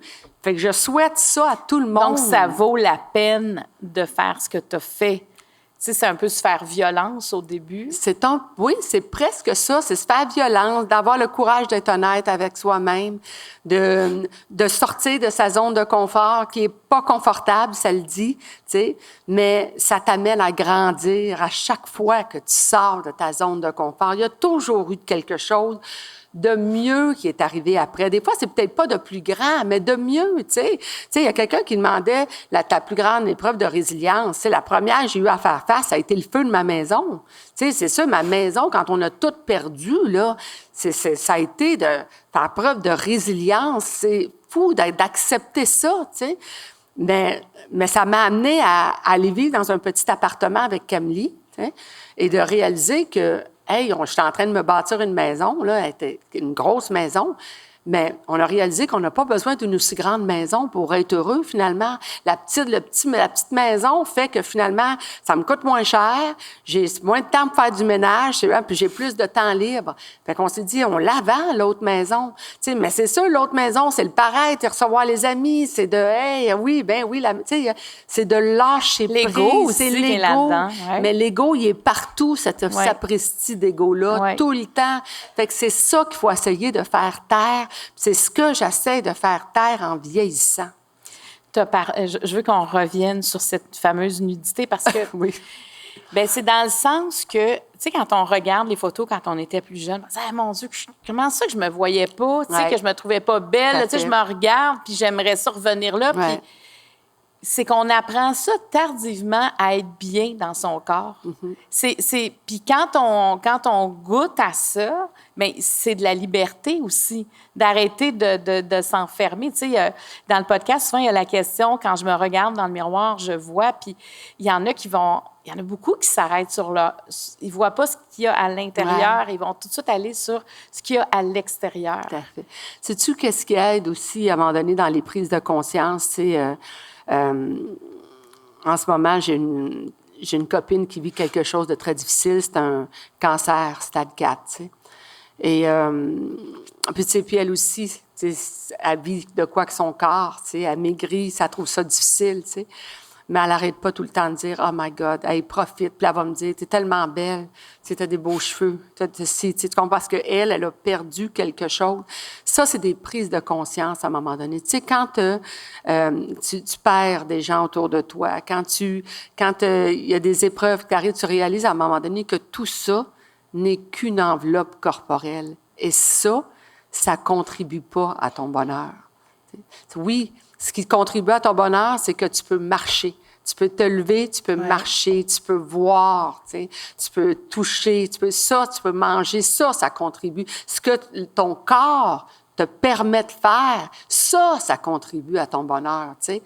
Mais le reste, pour moi, c'est bien rien qu'une enveloppe corporelle. Tu sais, oui, t'es belle, ça te permet d'attirer un Brad Pitt, peut-être, tu sais, ça te permet d'attirer, tu sais, peut-être quelqu'un de plus joli.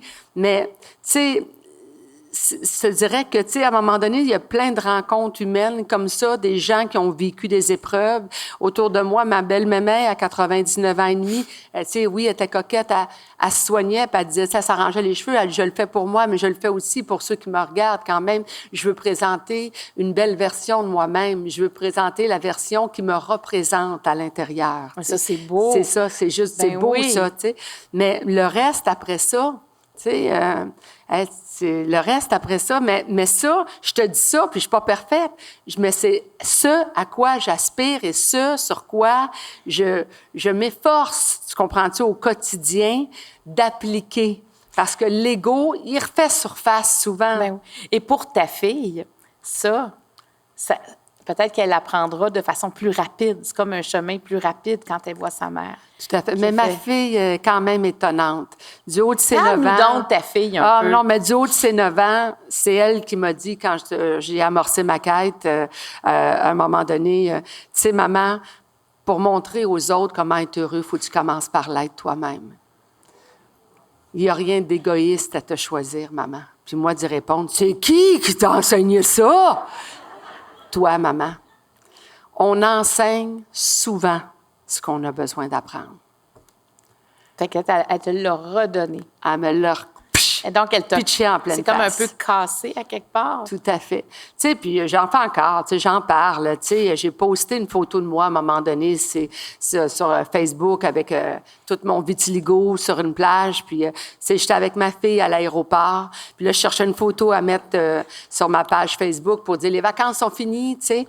Et là, je tombe sur une photo de moi que ma fille a prise sur la plage. Je vois tout mon vitiligo parce que je bronze, puis les spots blancs ne bronzent pas. Et là, je dis à ma fille, « Oh my God, maman n'est pas belle du tout là-dessus. » Et elle de me répondre, « Maman, arrête. Toi-même, t'arrêtes pas de dire ce qui est important, c'est comment on est en dedans, comment on agit avec les gens. » Fait qu'inquiète-toi pas, tu sais, elle m'en ramène une coupe de même, tu sais. Mais c'est là que je te dis, il y a ce qu'ils entendent, mais il y a ce qu'ils voient aussi. Fait que, tu sais, elle écoute ce que je dis, parce que je dis ça aux autres, mais il y a plein de moments où je ne l'applique pas pour moi-même. Mais heureusement, elle est là pour me le ramener, puis me le rapporter. Et tu l'entends. Ah, puis je l'entends juste d'une oreille parce que je suis sourde de l'autre, mais je l'entends. Mais tu l'entends, ça résonne quand ta fille te le dit. Pour moi, ma fille, c'est une vieille âme, puis je pense vraiment que, tu sais, je l'ai adoptée, moi, je pense vraiment que on s'est choisi. On s'est choisi, je le pense vraiment. T'sais, moi, la deuxième moitié de ma vie, j'ai envie de laisser place à la spiritualité. Si je n'étais pas là pour la première moitié. Je suis une rationnelle, moi, dans la vie. Tu veux de quoi, travaille pour. La deuxième moitié de ma vie, je vais laisser place à la spiritualité. Puis je pense que ma fille et moi, on s'est définitivement choisis. Elle était destinée pour être dans ma vie, pour m'apprendre des choses. Puis moi, elle est dans la mienne pour que moi, de mon côté, je lui apprenne des choses. Ah, c'est beau, ça. Dernière question, la question Opto-Réseau. Quand tu regardes ton parcours, que ferais-tu différemment? Alors, tout le monde va dire rien, c'est rien, mais ce que je ferais différemment, j'apprendrais encore plus de choses. Je trouve que j'apprendrais plus de langues. Moi, j'aime l'humain. Et je trouve que la langue, parfois, est une barrière qui m'empêche d'entendre et d'écouter ce que d'autres pourraient m'enseigner. Donc, il y a ça. J'aimerais apprendre des instruments de musique parce que je trouve que c'est un moyen de communication extraordinaire où on n'a pas besoin de parler, où on est juste là. On joue de la guitare, ça nous réunit, ça nous rassemble. Tu joues du tam-tam, on vibre tout le monde au son du même rythme. T'sais. J'aurais aimé apprendre davantage, plutôt que choisir la voie du facile. T'sais.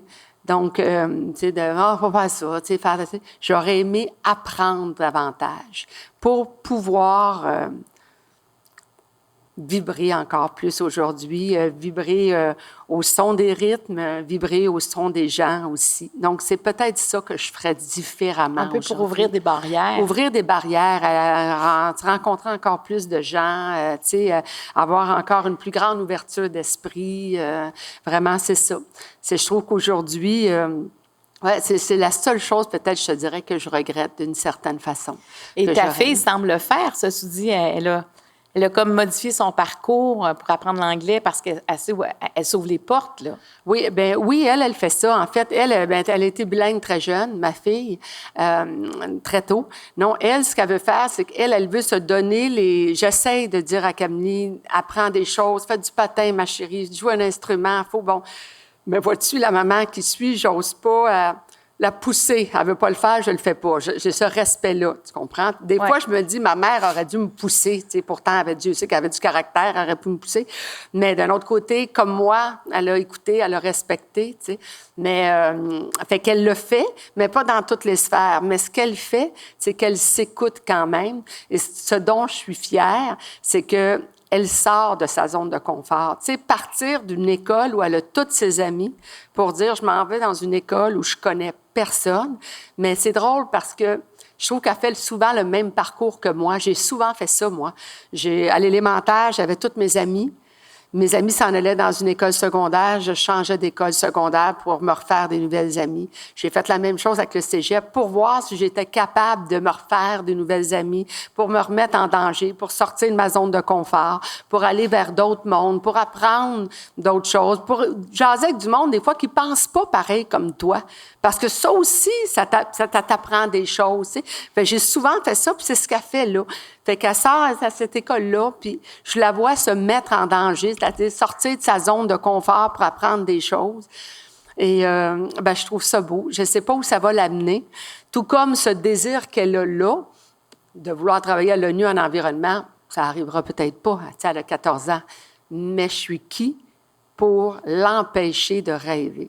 Oui, puis ça lui donne de l'espoir. Exactement. Ça donne des buts, ça donne un sens à sa vie aussi. Fait que moi, tout ce que je fais, c'est que je l'encourage du mieux que je peux à réaliser ce rêve-là. Puis s'il change en cours de route, parce que de nos jours, on a 1, puis 2, puis 3 métiers, puis c'est pas vrai qu'on est confiné à faire qu'une seule chose dans la vie. Si ça change, bien, je vais l'accompagner là-dedans. Je vais essayer d'être la meilleure mère possible.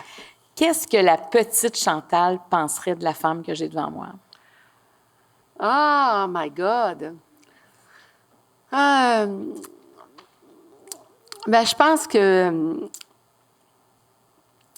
qu'elle dirait que qu'elle est contente que finalement, elle apprend à s'écouter, qu'elle apprend à choisir, puis qu'elle est fière de l'être humain qu'elle est en train de devenir. Parce que je pense sincèrement qu'on a jusqu'à notre dernier souffle pour s'améliorer comme être humain.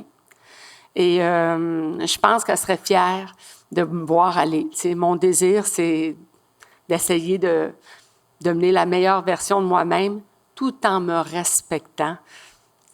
Fait que je pense que c'est ce qu'elle me dirait. De continue, tu es sur la bonne voie. C'est ce qu'elle me dirait. Bien, moi, ce que je dirais à Chantal, c'est merci d'avoir ouvert ton jeu ici au 10-30. Vraiment, je ne sais pas si vous avez appris de quoi. Moi, j'ai appris des choses. Avez-vous appris quelque chose? Oui. On le dit-tu plus fort? Oui. Merci beaucoup, Merci Chantal à toi. Lacroix. Merci Vraiment, à toi. ça a été... Merci. T'as donné beaucoup et on sent aussi que tu as appris à travers ce geste-là. Et merci à ta fille qui nous a partagé. Elle nous a cédé, elle t'a cédé cet après-midi. Mais merci, Chantal, de faire ce que tu fais. Je souhaite fortement que ton projet d'aider au suivant voit le jour. Si c'est pas ça, parce que ce sera autre chose. Exactement. C'est ça. Alors, merci d'être quitté et de faire une différence. Merci beaucoup. Merci à toi. Chantal Lacroix. Merci.